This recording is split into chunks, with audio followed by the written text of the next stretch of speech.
আসসালামু আলাইকুম রহমতুল্লাহি ওবারাকাতু। বাংলাদেশের মধ্যে ইসলাম ধর্ম শিক্ষার অন্যতম প্রতিষ্ঠান হলো কওমি মাদ্রাসা। এই কওমি মাদ্রাসা খাঁটিভাবে দীর্ঘদিন যাবৎ ইসলাম শিক্ষা দিয়ে আসতেছে সুনামের সাথে। এটা অত্যন্ত প্রশংসনীয়। কওমি মাদ্রাসার ব্যয়, খরচ ইত্যাদি এগুলি অধিকাংশ বহন করে সাধারণ পাবলিক, আর কিছু অংশ বহন করে স্টুডেন্ট, ছাত্রদের অভিভাবক।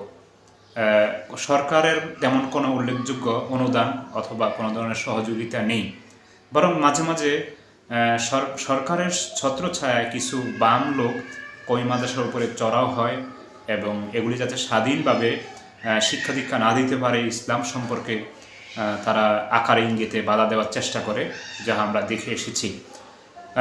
তাই কওমি মাদ্রাসার যেহেতু ব্যয়, খরচ ইত্যাদি এগুলি সাধারণত বহন করে সাধারণ পাবলিক, আর ওস্তাদগণ, ওলামায়ে কেরামগণ তাদের থেকে সময় অসময়ে চাঁদা আনতে যান, টাকা আনতে যান।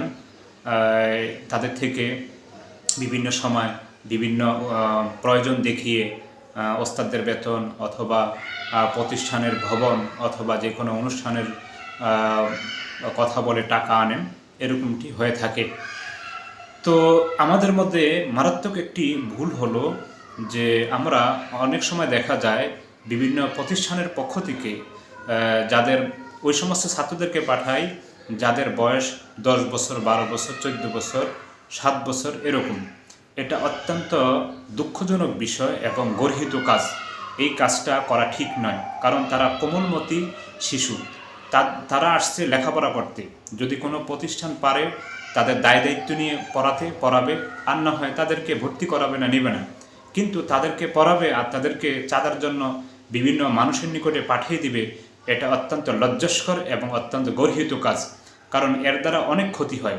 একটা ক্ষতি হয় যে তারা মুখাপেক্ষিতা শিখে যায় এবং তারা মনে করে যে ইসলাম ধর্ম শিক্ষা করা মানে মানুষের থেকে চেয়ে খাওয়া, চেয়ে নেওয়া, এরকম একটা তাদের মেন্টালিটি তৈরি হয়। আরেকটা হলো সাধারণ পাবলিকের মধ্যেও একটা বিরূপ চিন্তা আসে যে আমার সন্তানকে যদি মাদ্রাসা দেই তাহলে তারাও মনে হয় এই কাজ করবে।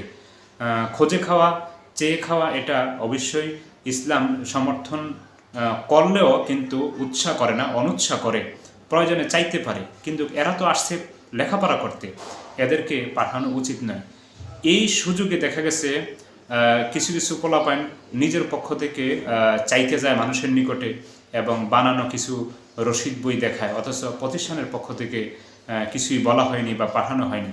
শুধু তাই নয়, যে ছাত্রদের বেশ ধরে, আলেম ওলামার বেশ ধরে দেখা গেছে অনেকে মানুষের নিকটে চাঁদা কালেকশন করে, টাকা কালেকশন করে। এটা ঠিক নয়, এই ধরনের সুযোগ দেওয়া ঠিক নয়। অতএব যারা মাদ্রাসাওয়ালারা আছেন তারা অবশ্যই এই জিনিসটি খেয়াল করবেন, কখনো যাদের বয়স 15-এর ঊর্ধ্বে হয় নাই তাদেরকে পাঠাবেন না চাঁদার জন্য। যে কোনো সময় কালেকশনের জন্য, চাই রমজানে হোক অথবা কোরবানির সময় হোক অথবা অন্য কোনো সময় হোক। এটা অত্যন্ত নিন্দনীয় এবং দৃষ্টিকটুর। হ্যাঁ, যাদের বয়স 15-এর ঊর্ধ্বে, তারা প্রাপ্তবয়স্ক, তাদেরকে সময়ে সময়ে হেকমত বুঝে এবং লোভ বুঝে পাঠানো যেতে পারে, তবে ব্যাপকভাবে নয়।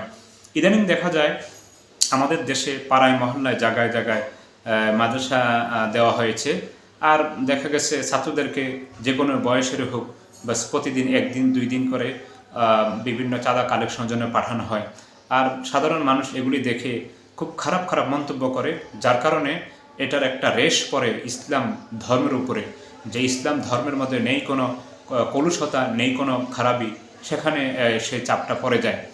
আর যারা দাতা আছেন তারা অবশ্যই এই ধরনের ছাত্রদেরকে দেখলে আপনারা তাকে কোনো ধরনের চাঁদা দিবেন না। বরং দেখা গেছে অনেক সময় পোলাপাইন তারা বোঝে না, তারা তো মনে করে যে আমরা কিছু টাকা পেলে আমরা কিছু খেতে পারবো বা ব্যয় করতে পারবো। সে সুবাদে কিছু কিছু স্কুল হোক, মাদ্রাসা হোক, পোলাপাইনে ছাত্রের বেশ ধরে কালেকশন করতে যায়। অতএব যদি এই ধরনের বয়সের পোলাপাইন যায়, আপনারা কেউ চাঁদা দিবেন না, বরং তাদের থেকে মতাইমের পরিচালকের নাম্বার নিয়ে যোগাযোগ করবেন। দিতে চাইলে আপনারা নিজে যায় মাদ্রাসায় উপস্থিত হয়ে স্বহাতে দিবেন, কিন্তু এই ধরনের ছাত্রকে কখনো আপনারা চাঁদা দিবেন না। আশা করি আপনারা বিষয়টি খেয়াল করবেন। আল্লাহ তাআলা সবাইকে সঠিক বোঝার তৌফিক দান করুন। আমিন। আসসালামু আলাইকুম।